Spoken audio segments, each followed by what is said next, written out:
সন্ধ্যা নামছে ধীরে ধীরে। পশ্চিম আকাশে রক্তিম আলো মিলিয়ে যাচ্ছে।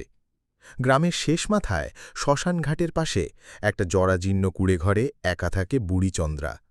কারো সঙ্গে কথা বলে না, কারো বাড়িতে যায় না, আর কেউই ওর সঙ্গে মিশতে চায় না।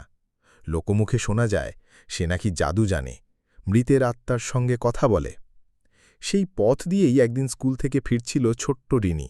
সূর্য তখন প্রায় ডুবে গেছে। আচমকা কুঁড়েঘরের ভেতর থেকে একটা ফিসফিসের ডাক শুনল, মা, মা। চারদিকে কেউ নেই, শুধু বাতাসের হালকা শব্দ আর গা ছমছমে নীরবতা। রিনি থেমে দাঁড়াল, চোখ বড় বড় করে তাকিয়ে রইল কুঁড়েঘরের দরজার দিকে।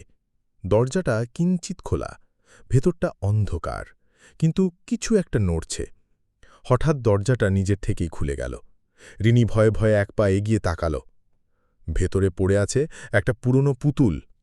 মাটিতে বড়িয়ে আছে, মুখে পচন, চোখ দুটো নেই, কিন্তু ঠোঁট নড়ছে।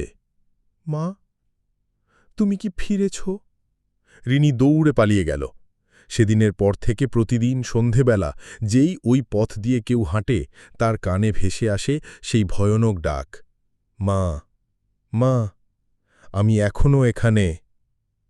কেউ আর সেই পথ মাড়ায় না, আর কুঁড়েঘরটা এখনও দাঁড়িয়ে আছে অপেক্ষায়। কার জন্য কেউ জানে না, শুধু জানে সন্ধ্যার ছায়া যখন পড়ে তখন কিছু আত্মা নিঃশব্দে ফিরে আসে। কি যাবেন নাকি ওই জায়গায়? আমাকে ফলো করে দিন, প্রতিদিন অসংখ্য বার অন্য জগতে নিয়ে যাব।